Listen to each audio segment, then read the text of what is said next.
Hey everyone, how's it going? It's Nick Baldwin. Welcome back. I'm Nick Baldwin. I have my amazing co-host Jesse Newquist here with me. Jesse, what is going on? Nice to see you. Hi. It's so good to see you too. It's so good to be here.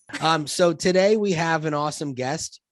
We actually have Facebook. Like if Facebook was a person, it would be this guy. We have Facebook on the show with us. His name is Scott Shapiro. He's a client partner at Facebook. He works very in depth with real estate companies, real estate agents. He's one of the guys who was behind getting KW Command up and running, working with the leaders at Keller Williams. Scott Shapiro, thanks so much for being on the show, man. Well, and you're far too modest, Nick. What people don't know is the first person I met in the industry was Nick Baldwin at Inman. I think it was January 2016. So as our team, just a little background for the listeners, I've been at Facebook now 9.5 years. And I was just telling Jesse and Nick, I started on our financial services team. And as we worked our way into the industry for real estate, we had to start with kind of fundamentally, what do we know and what don't we know? So we show up at Inman, it's me and a couple of others, real quiet, just trying to learn. And I walk into a room about Facebook ads and Nick Baldwin is teaching it.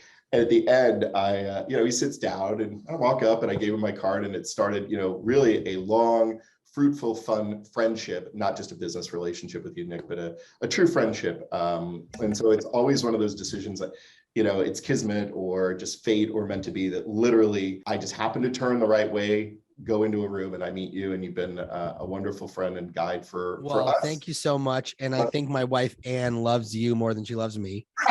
She's amazing. But and also your first mistake was going into a room trying to learn stuff about real estate and then listening to me. That was your first mistake. I completely disagree. I think no one knows more about the space than the folks who are actually on the ground making it happen each and every day. I think the best learnings we've actually gotten are from folks such as yourself and other people you've introduced me to in the space, because you're out there every day. You're doing the job. The good, the bad, the pratfalls, the things to avoid, the things to do. So I think, again, you're far too modest, because I seriously have learned so much just in the course of always being able to text or pick up a phone and just have a conversation with you. So it's awesome to be here. And of course, to be on a podcast with a fellow Texan now, it's pretty good stuff. So yeah, you're welcome Jesse, for that. Yes. Absolutely. Yeah. That's awesome. Hey, the first thing I just want to get into is, what the heck is Meta? Let's talk about that. Okay. Right, Jesse? Was that going to be your question? Thank you. Yeah. Number one. What is Meta? So basically, Facebook has always been a company based upon, if you look at all the family of apps and services that we have, it's about connecting people. And the next stage of technology that I think we should all be very excited about, because we're having a front row seat in real time to it, is what we're calling the Metaverse. It is a place where we are literally building a second place where you can interact with folks across the globe. A lot of it obviously is coming through the Oculus headset and the experiences that are being built on that platform. But, our mission is still the same. Meta's mission is still about bringing people together. Our apps and our brands aren't changing. We're still a company that designs technology around people to bind us, to bring people closer together and do good in the world. So I think from a company perspective, as we refocus our energies on this next wave of the internet and connectivity and community, it made sense to rebrand ourselves at a top line. I mean, Facebook is still Facebook, and Instagram is still Instagram, and WhatsApp is still WhatsApp, and Messenger is still Messenger.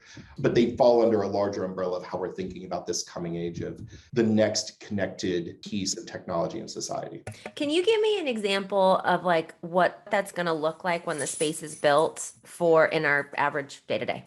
Yeah, because you know what? I just got the Oculus. Santa brought my son the Oculus for Christmas. Okay. So I'm going to get all up in that Metaverse with the headset and the whole thing. Well, I'll give you, Jesse, it's a great question. And I'm going to give you an actual cool practical example that we as employees are working on and have an opportunity through testing, which is something called Horizon Workrooms or workplaces.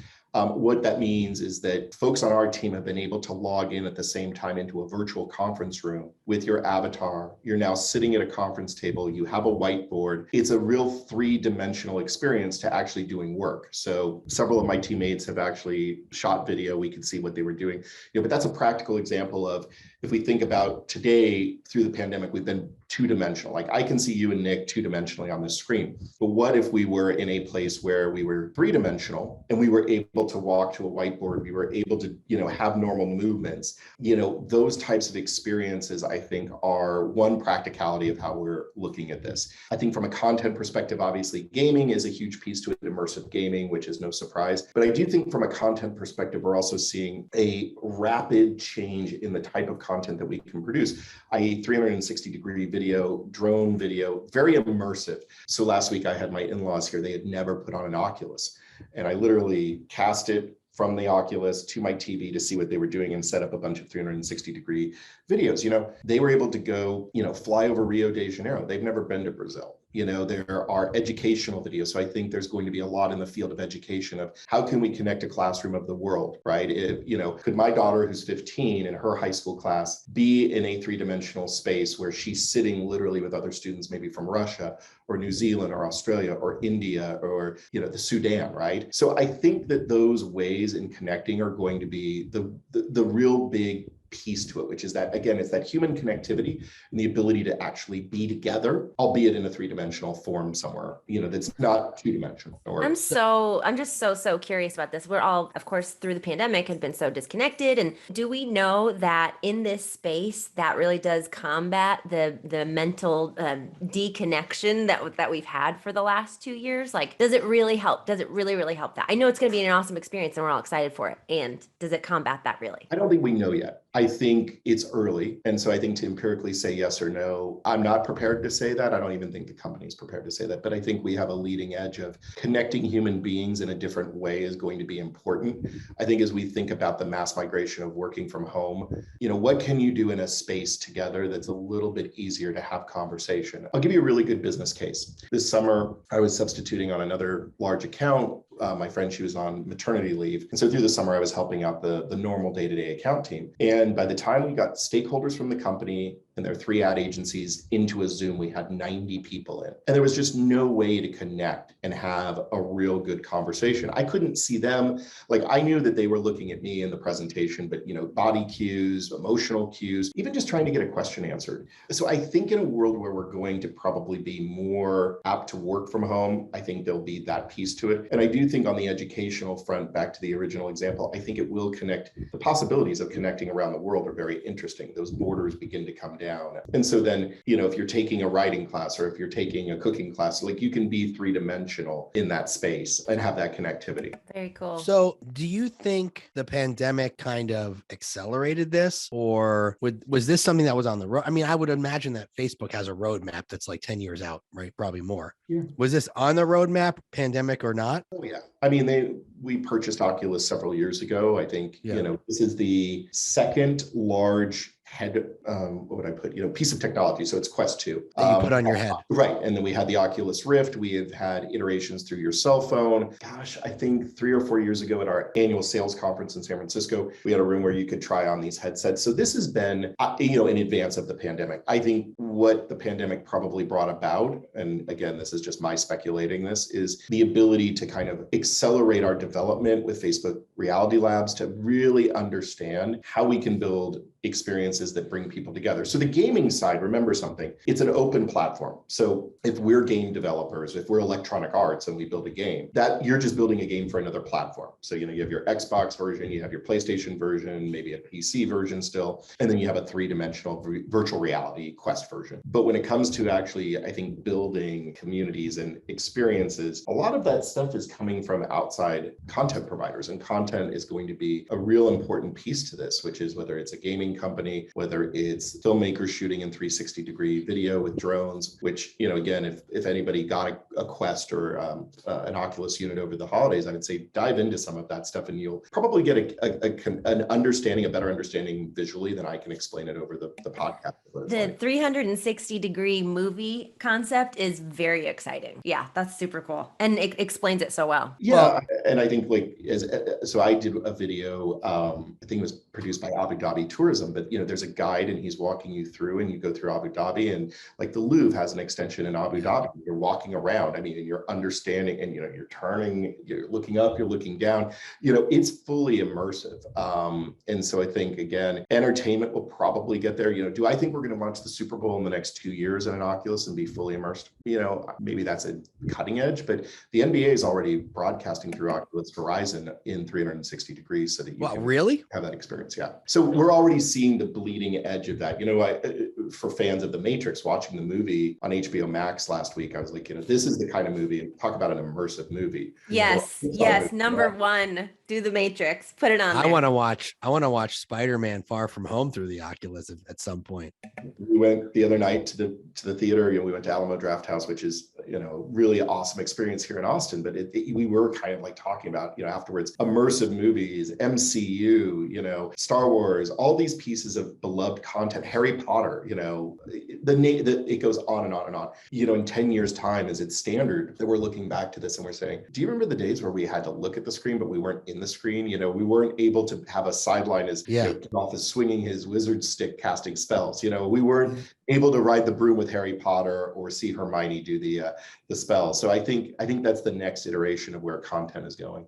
This is I think Netflix does have an app, and it's I don't know if it's fully immersive, but it's semi-immersive. Yeah, right? They are semi-immersive. You look like I think you sit in a theater, you have the chair, and you kind of Amazon has that as well. It really feels like you're in a theater. Yes. It really feels like the screen is 50 feet in front of you. It really does feel that way. Meanwhile, it's right on your face. It's crazy. It is crazy. One of the simplest things. My kid who's 15 took me up a long elevator. I don't know. I was like 50 stories up, and then he pushed me off, and my stomach drops, and my knees are weak, and I wanted to throw up, and it was amazing.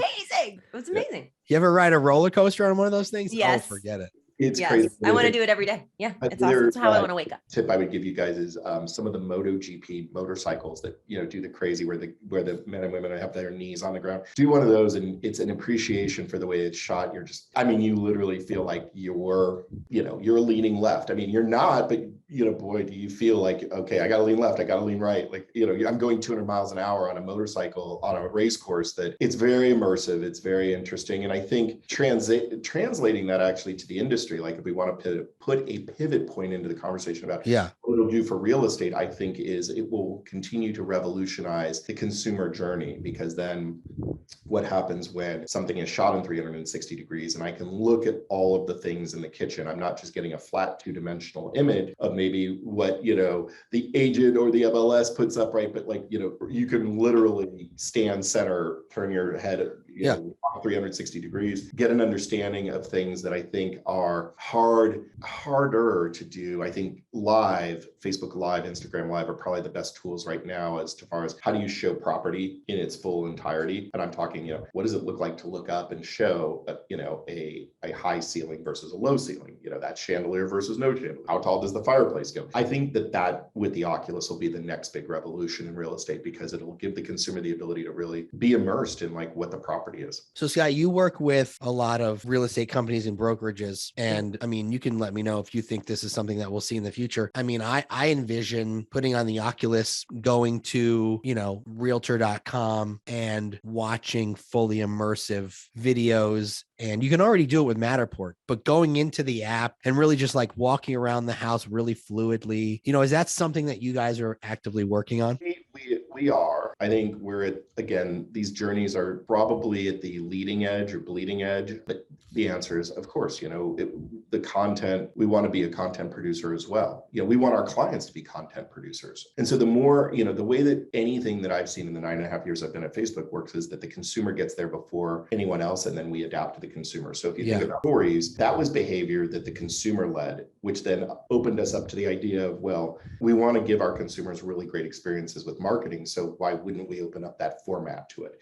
So I think similar, this will be something that we do, whether we do it or others produce it, it will be in that environment. I don't know if we as Facebook would go out and shoot in 360 degrees at listing presentations. We don't do that kind of content to date. I think what will happen, Nick, is that large companies, either the brokerage, the Kellers, the Realogies, the Remaxes will do it, or the CoStars, the Zillows, the Realtors will offer it, or, there'll be third-party companies like we have technology companies today who offer it. And then I think the second piece that we didn't touch on is the ability to connect again with your agent. So it's not just about, well, if you think about it from an experience perspective, the agent can attend the walkthrough in virtual with you. I mean, when we moved to Austin, our realtor took us to 20 different homes. He was there. We didn't go on our own. He was there to explain the neighborhood. He was there to explain all the different things. So that also gives the agent, I think, a real interesting perspective of how to be there with the consumer. I think from a broker perspective, most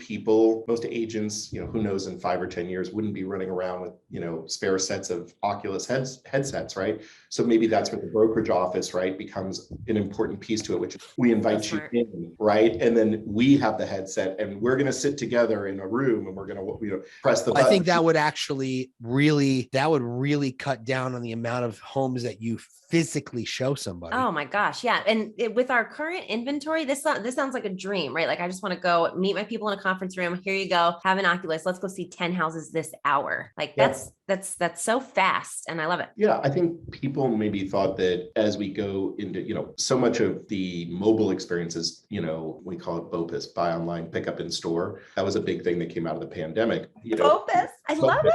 BOPIS. I was sitting at a presentation once. I was like, BOPIS. And they're like, buy online, pick up in store. I'm like, okay, I'm not on the retail team. Totally get it now.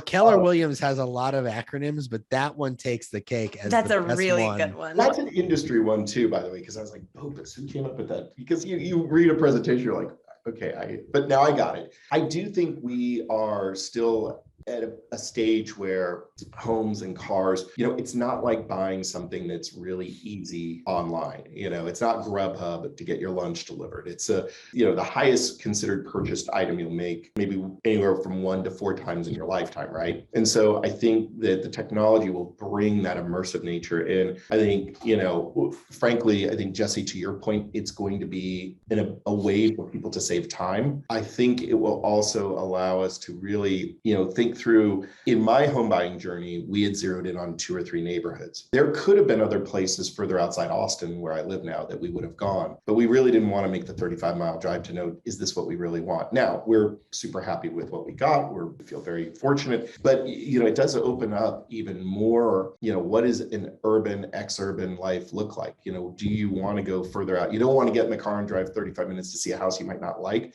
but you would be willing to make the commute 45, 60 minutes every day because that's the house you love. And I think those things will bring about a really interesting consumer experience and help the agents, I think, be able to even more so than now tell a story about, have you thought of, and then, you kind of have the hanging, that hanging conversation. And I think that technology will bring that about in a way that, today it's better than it was, but I think this will be the next step. What do I do as an agent to prepare for the next big step? Like besides get an Oculus and start creating content, anything else I can do? I think being familiar with the way that the content is, so being obviously using an Oculus device, understanding it, I think the content will be produced by others. I don't think that we're going to be at a stage where the realtor takes a phone and shoots it and then it's ready for, the metaverse per se. Gotcha. I think it's going to be a little bit of the meeting of larger technology companies and firms that have the technology wherewithal to do that for the agent. I think it'll be then incumbent on the agent to understand how to guide the consumer through the experience. So they don't have to necessarily be a content producer today, because unless you're flying 360-degree drone videos in a house, right, that's probably about as close as you can get to doing this. But I think as we make investments as a platform to entice and encourage content providers to do more, they'll do that. And then I think it's incumbent on the realtor, Jesse, to understand, how do I guide the consumer through this process? Now, the next generation of consumers who are buying will be first generation understanding this technology. So I think there'll be a smaller gap. In other words, from technology, like, my folks are in their 70s, God bless them, they're not going to understand this. I don't put the headset on. My in-laws are in their 70s, same thing. Until they put the headset on, they couldn't imagine what we were talking about. So, but I don't think that's going to necessarily be that next generation of buyers that are going to heavily use a virtual reality experience. I think it'll be first, we call them mobile natives, probably virtual reality natives that understand what the experience is And then it's up to the agent to really just, like always, understand the property. What do you want to tell me about the property? We're just doing it in a different arena, for lack of a better word. But I do think, like you said, you're not going to see real estate agents, with a collection of Oculus headsets, especially at like $300 or $400 a pop. But you'll see a brokerage with maybe 2 or 3, and you can sit down with a client at a buyer consultation and show them 5 or 6 properties through the Oculus, and then have them and then say, okay, you know what? I want to see this one and this one in person. Like I bought my house in Michigan, my first house in Michigan, sight unseen through FaceTime because I was in another state. And, this has been happening a lot more now through the pandemic. It's definitely been happening a lot more. And I think that, it's just like any piece of technology, real estate agents are going to be slow to adapt. And like you said, we're going to have to pay a really close attention to the consumer and build off of that. Just like you said, this is how Facebook builds out their platform. Okay, we see a lot of people doing long form video. That's where stories came from. So I think we're going to have to really pay extra close attention to what our consumers are doing and pick up the pace a little bit, because we don't like to, but we lag behind. Yeah, there's a lag, but I also think too, you've got a whole new generation of first buyers, consumers, and people getting into the space to actually be agents and brokers. So I do think I think you're right, traditionally that's the case, but we don't know. I mean, if everybody is being raised on this technology, then the floor is kind of very, very even at that point. We don't have these massive differences between somebody who really, mobile was a game changer. And you could definitely understand, to your point, Nick, very similar. We were coming from out of state and our agent was able to shoot video of this house. And within 48 hours, my wife and daughter were on a plane, bought it from the owner who was also an agent. So the power of understanding how to tell that story was really important. It was a video walkthrough that was, just done kind of innocuously. Home was going to be put up for sale. And then, within 48 hours, we agreed on terms. So, but both agents knew how to tell that story through mobile. I think that was a gap. I think this is probably a little bit less of a gap, only because if we see the next generation of consumer and broker agent using this and it becomes ubiquitous really quickly, I think hopefully we won't see those gaps. Because there are, for all the conferences that I've attended over the last 5 or 6 years, I think decoding mobile has been the biggest thing I've been trying to tell agents they need to do. So that leads me to my question, what do agents really need to be paying attention to right now? Like the Oculus, this is still a rather new thing. You're not going to have this rapid adoption of something that costs $300 or $400, especially in the real estate industry. We know agents like to hold on to our money. So what do we need to be paying close attention to? Is it, obviously it's mobile. Is it video? What is something that we really need to be hyper focused on? Both of those things that you just called out. Again, the most powerful piece of technology ever devised by human beings is the mobile phone, because it's the most personal piece. The person closest to you, spouse, child, father, mother, whatever, none of us have the same phones. None of us have this exact same interest. Open each, if we all put our phones, 10 of us, if we were sitting around a dinner table, we all opened them and looked at what are your apps? What are the things you use the most? It would be 10 different versions. Exponentially, let's go a couple billion, right? We have billions of people using the phone to all different needs and degrees. So I think understanding that the consumer is still on their phone more than ever. We saw time spent on phones go up during the pandemic by 1 hour per day. I think there were a lot of us who thought maybe this would be a little bit of an evening out, that you would have more desktop time spent because we were working from home. If anything, we saw that not being the case. Mobile devices continued their growth, time spent. So that technology is still emerging. It is not dead in any way, shape, or form, and will continue to be extremely important. I think, Nick, to your second point, video is so important. We see it time and again, just in the metrics of efficiency and performance on ad spend across our platform, not just real estate. This is across the universal, advertiser base on Facebook and Instagram.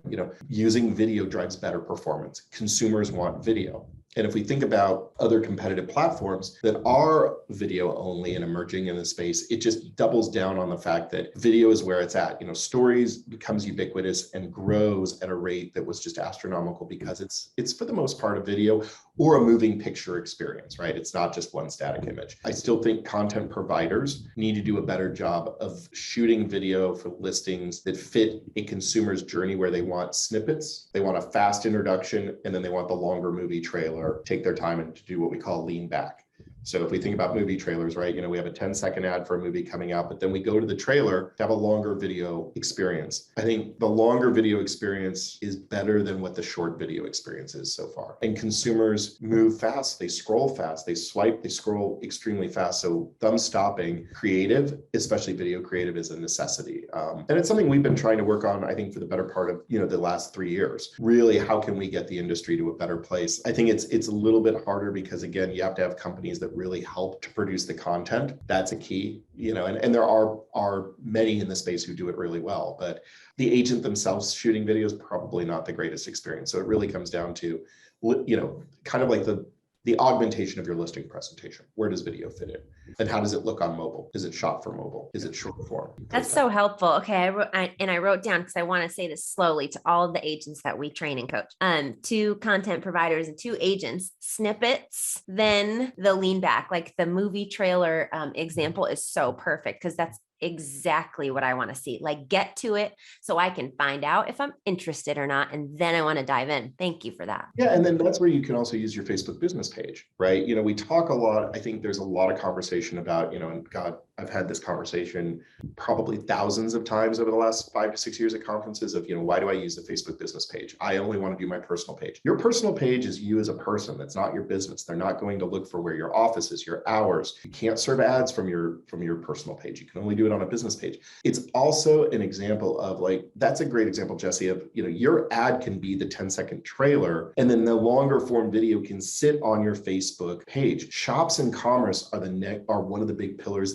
that's evolving with our platform. So that movement's going to continue. So the more that we think about, and you can do it on your website too, by the way. I mean, there's nothing wrong with that. It's just more, look at tools that are provided to you. A Facebook business page is free. Why is it any different to put a 2.5, 3-minute video on it? Put it there organically, use ads to drive people, then use Messenger instead of SMS text, where it's like, well, whose phone number is that? Use a personal connection, right? When Nick sends me something on Messenger, I know it's him. I'm not going, okay, what's that area code? I think that's Nick. Oh, that's right. That's right. A good point. Yeah. And that's another way of, like, or somebody likes the video on the business page. Well, send them a direct message. Hey, I noticed you liked my video. Is there anything question I can answer? Or start conversations. I think there's, the paid side, which, we need to get agents to do better. But I think once you do really good paid, there's still that opportunity organically to have conversations with consumers. And the paid often gets, kind of like thrown away to the wolves. It's like, well, hey, another good example, if coming out of the pandemic, if Main Street has changed, businesses are opening, those are probably long form videos. That's not going to get a lot of attention in a feed environment or stories, but you can click to that and, again, have that more immersive, hey, I'm out in, downtown, Franklin Lakes, New Jersey. I don't even know if Franklin Lakes has a downtown. What made you think of Franklin Lakes? Because my dad used to work there Friday. Oh, really? I went to high school in Franklin Lakes. For some reason, I was like, that's so funny. Or, Wyckoff, or, any of those. Yeah. Oh my gosh. You're speaking my language. Exactly. Ramsey, Allendale, all these. Oh, wow. Look at you. Oh, I'm going. We got the Jersey thing going now. But my point being is, you can shoot amazing content that's very relevant. And that is where you shine. So much of, I think the last thing I'll say on this topic is, from a content perspective, what do you want the consumer to take away from the journey? Yes, consumers want to see homes. Empirically, homes do better as ads than agent headshots and whatnot.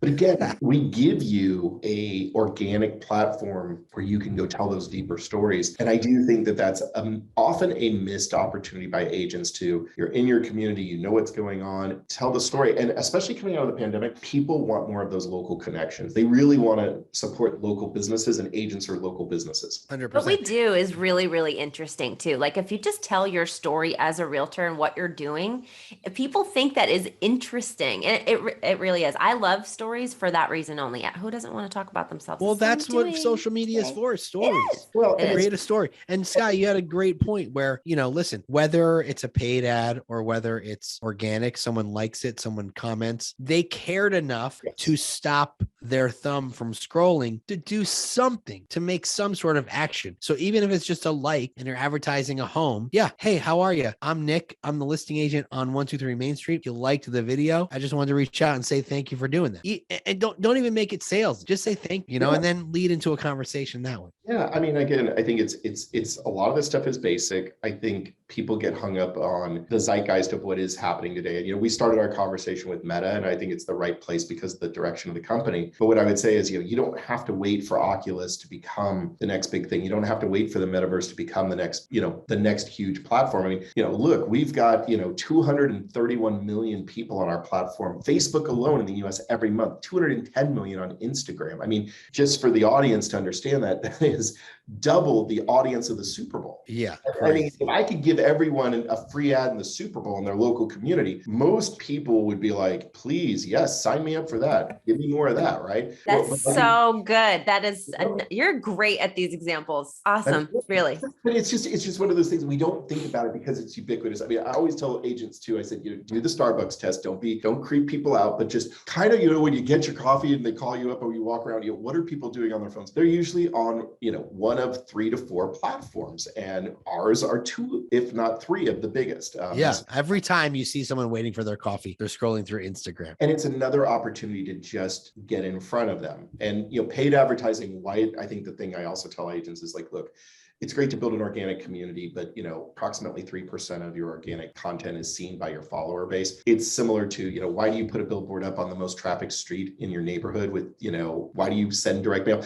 It's to break out and to meet new consumers. I think oftentimes I have a follower base of this. It's like, well, that's great. That is important. Don't get me wrong. But what if we could hit double or triple that by paid advertising and expand that reach and that connection to consumers and staying top of mind? Those are the important nuances that I think folks miss oftentimes. But I think we're trying to get better, frankly, at telling that story so that they understand why it's important. Yeah, I totally agree. Well, Scott, it's been awesome. It has been awesome. Thank you so much. Yeah, we could talk for hours. Well, next time you're here down in the great state of Texas, you got Jesse. I mean, we meet up halfway, I don't know, in Waco, and we just do a live podcast for some bar somewhere and have a conversation. Nick, you can buy us some beers. Thank you. We could do that. We could do that for sure. Well, listen, everybody, thank you for listening. If you loved what you heard, hit the subscribe button, share it, leave a review. We're the little podcast that could, and everything that you help us do makes us bigger and better. Just like on Facebook, give it a like. Just give it a like. You can also go to commandyourconsulting.com if you want to look into some Facebook consulting that we can help you with as well. Scott Shapiro, it's always a pleasure. We appreciate you taking the time to be with us today. You're awesome. Hope to see you soon, sir. See you soon. Be safe. Bye, everyone. We'll see you next time.